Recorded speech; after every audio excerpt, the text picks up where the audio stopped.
I walked up to the restaurant hostess, with my invitation in hand, dressed in my best dress, and she looked at me, confused.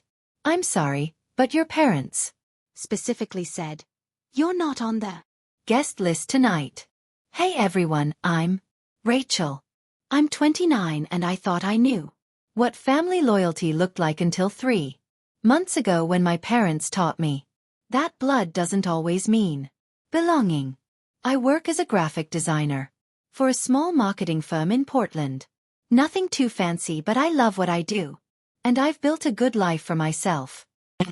Rent a cute little apartment downtown. Have a solid group of friends, and I've always been the one in my family who tries to keep everyone connected.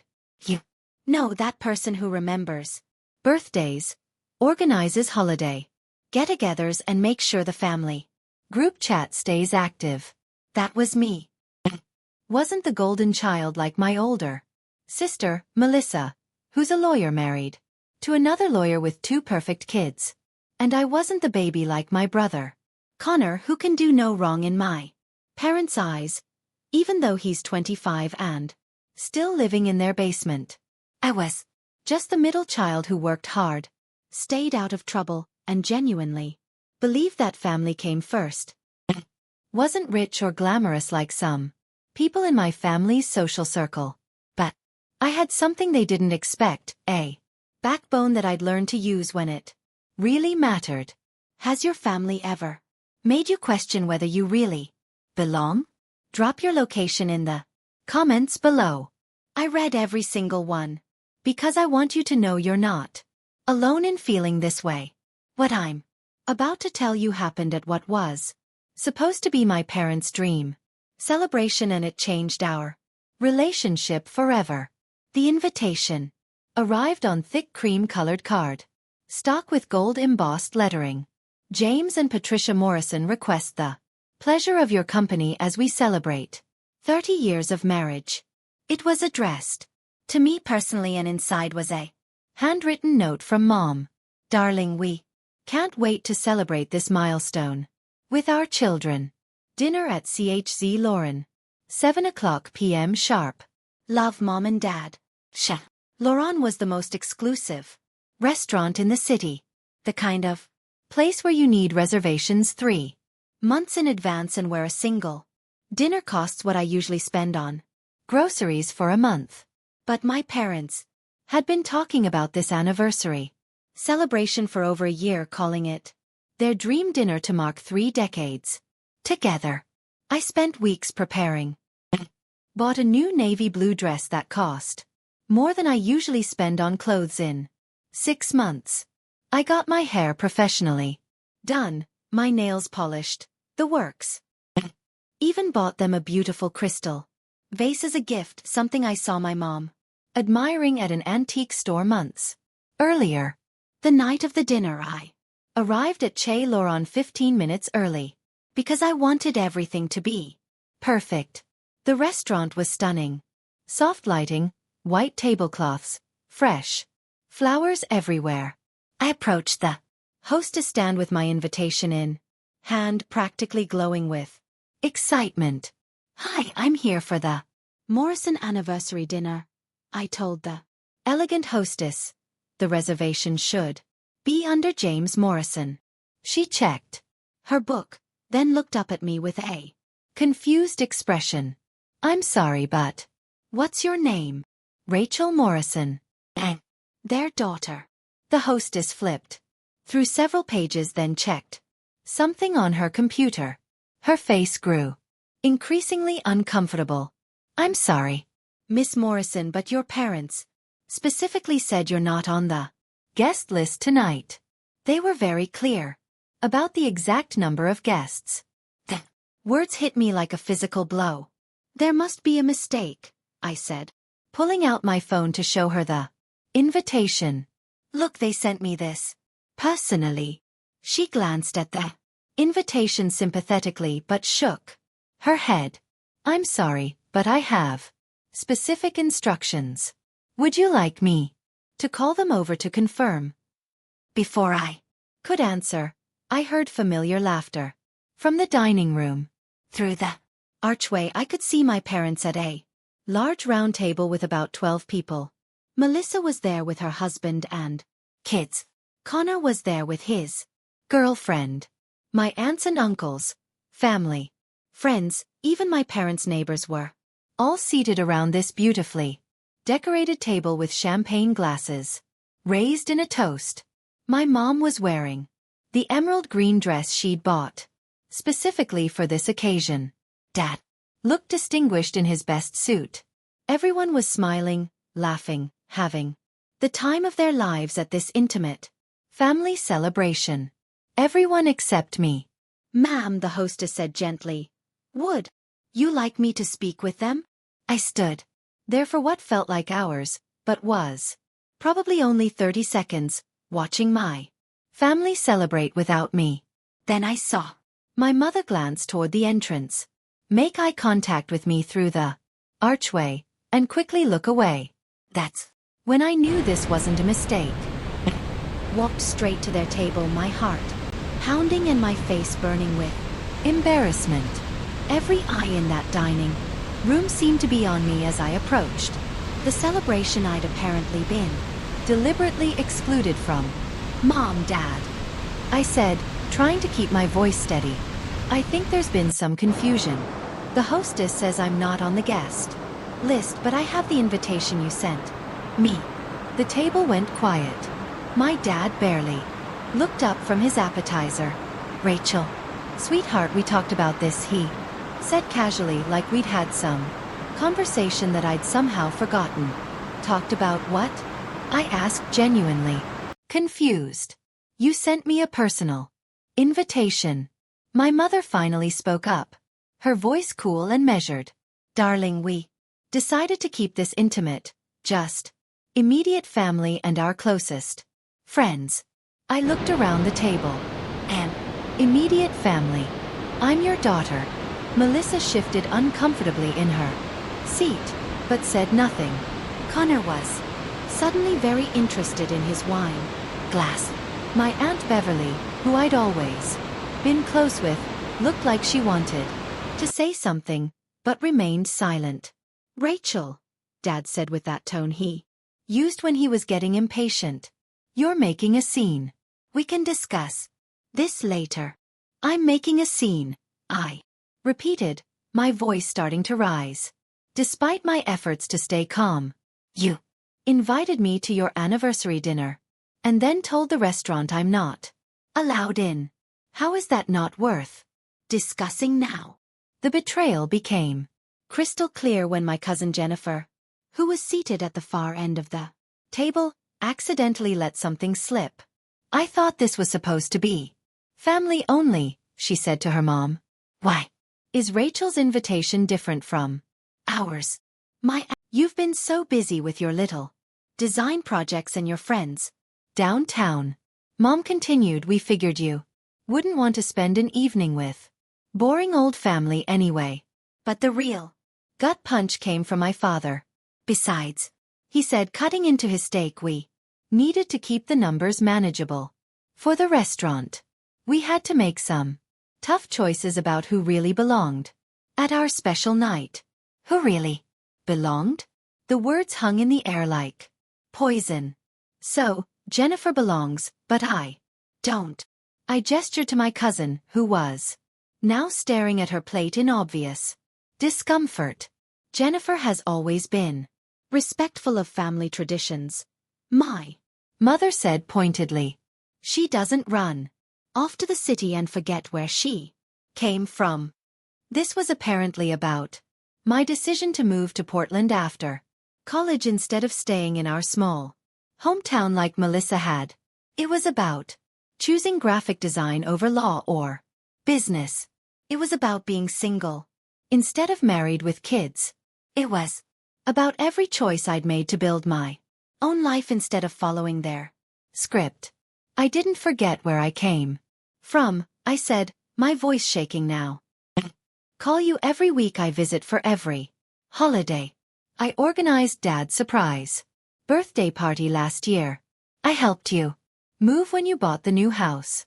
And we appreciate that, honey, Dad said in That condescending tone that made my skin crawl. But tonight is about celebrating with the people who really understand what family means. The third and final blow came from Connor, who apparently decided this was his moment to join the conversation. "Come on, Ree," he said with a slight slur that suggested this wasn't his first glass of wine. "You know, you don't really fit in with this crowd anyway. Isn't this kind of stuffy for you?" Everyone at the table, my family, my relatives, my parents' friends, just sat there. Nobody defended me. Nobody said this was wrong. Nobody invited me to sit in one of the 2 empty chairs I could see at the table. "You're right," I said, fighting back tears that I refused to let them see. "I don't fit in with people who invite their own daughter to a dinner just to humiliate her." I placed the crystal vase I'd bought them gently on the table. "Happy anniversary," I said. "Hope it was worth it." As I walked away, I heard my mother say to the table, "I'm sorry everyone had to see that. Some people just can't handle not being the center of attention." But what she didn't know was that I wasn't walking away defeated. I was walking away to make a phone call that would change everything. What they didn't know was that I had been building something they'd completely underestimated for the past 3 years.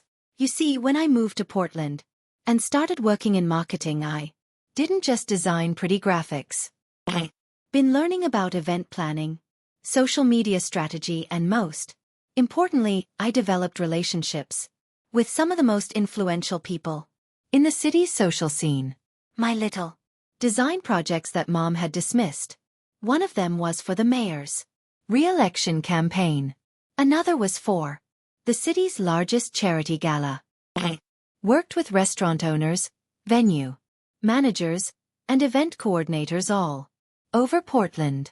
I'd also been quietly documenting my family's pattern of exclusion for months. Not out of paranoia, but because I'd started noticing things. How I was always the last to know about family gatherings. How my suggestions for holidays were dismissed, but Melissa's identical suggestions were praised. How they'd forget to include me in group photos at family events. But the real secret was something I discovered 3 weeks before their anniversary dinner. While helping my dad organize some paperwork for their insurance, I'd accidentally seen the guest list for their anniversary party. My name was on it, but it had been crossed out in red ink. Not erased. Crossed out like they'd actively decided to uninvite me, but send the invitation. Anyway, I'd taken a photo of that list. They thought I was just their naive daughter who would quietly accept being humiliated and excluded. They thought I'd retreat to my little apartment and my unimportant job and eventually come crawling back apologizing for ruining their perfect evening. What they didn't realize was that their perfect evening was about to become very public. And I had the contacts and the skills to make sure everyone in our hometown and beyond knew exactly what kind of parents they really were. I also had something else they didn't expect. A group of friends who'd become more like family to me than my actual family had ever been. People who would have never sent someone an invitation just to humiliate them. People who understood that family isn't just about blood. It's about respect, love, and actually wanting each other around. They thought I'd stay quiet like always. They thought wrong. The first person I called was my best friend Maya, who worked as a social media coordinator for one of Portland's biggest marketing firms. I was sitting in my car outside CHZ Laurent, still shaking from what had just happened. They did what? Maya's voice was sharp with disbelief when I told her the story. Rachel, that's not just cruel, that's sociopathic. Who invites their own child to a party just to humiliate them? But Maya wasn't just offering sympathy. You know what? I think it's time your hometown got to know who your parents really are. I have some ideas. The second call was to my colleague David, who ran a popular local blog called Portland Perspectives that covered everything from restaurant reviews to social commentary. David had been asking me for months to write a guest piece about small-town family dynamics versus city life. Rachel, he said after I explained what happened, this isn't just a personal story. This is about public humiliation, family abuse and small-town social hierarchies. People need to hear this. Over the next week something interesting started happening. My family, apparently feeling confident that they'd handled the situation, began telling their own version of events to people in our hometown. According to my Aunt Beverly, who called to check on me, my parents were telling everyone that I'd crashed their private anniversary dinner uninvited and made a scene when they politely asked me to leave. They're saying you've been struggling with mental health issues, Aunt Beverly said, uncomfortably. That you've been acting erratic since you moved to the city. This was their strategy. Thank you cards, and I saw the original guest list in her planner. Your name was written in, then crossed out, then written in again, then crossed out again. There are like 4 different versions of the list, and in 3 of them, you're completely excluded. She'd taken photos with her phone. There's more, Jennifer continued. I heard your mom on the phone with Melissa yesterday. She was laughing about how brilliant it was to send you the invitation anyway, because now they could say you knew about the limitations and chose to show up anyway. The trap had been set months in advance, but they'd underestimated exactly who they were trying to trap. 1 week after their anniversary dinner, I published my story on David's blog. The piece was called The Invitation That Wasn't: When Family Uses Love as a Weapon. I included every detail: the personal invitation, the hostesses' confusion, the conversation at the table, and most importantly the photos Jennifer had taken of the guest lists, showing my name being repeatedly crossed out. But that was just the beginning. Maya had helped me create what she called a digital accountability campaign.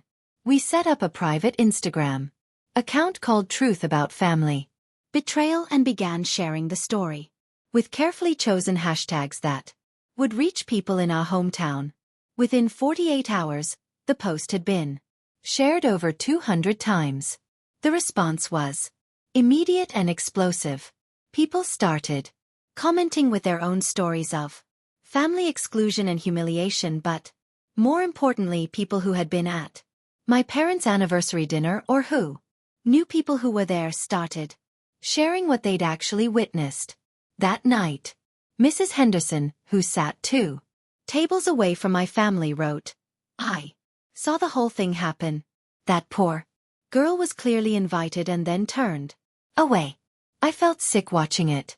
My parents' neighbor posted, I've known the Morrisons for 15 years, and I've watched them exclude Rachel from family events while bragging about their other children. This behavior isn't new. But the real bombshell came when someone shared the post with a local newspaper and the story was picked up by their weekly social column. The headline read, Local Couples Anniversary Celebration Marred by Family Exclusion Controversy. That's when my phone started ringing. The first call was from my mother and she was furious. Rachel Elizabeth Morrison, what have you done? She screamed into the phone. The whole town is talking about us. Mrs. Patterson from the church called to ask if we're having family problems. Are we having family problems, Mom? I asked calmly, because I thought you made it pretty clear that I'm not really family. Don't be dramatic, she snapped. You know, that's not what we meant. Actually, I said, I have photos of your guest lists showing exactly what you meant. You crossed my name out multiple times. You planned this humiliation. The silence on the other end was deafening. My father called next, trying a different Approach. Sweetheart, this has gotten out of hand. Can't we just work this out privately? This publicity is hurting your mother's reputation at the country club. Dad, I said you told a room full of people that I don't belong in your family. You said I don't understand what family means, but you're worried about Mom's reputation at the country club. We never said you don't belong. Actually, you said I don't really belong at your special night. I have witnesses, about 12 of them. But the conversation that changed everything happened when Melissa finally called.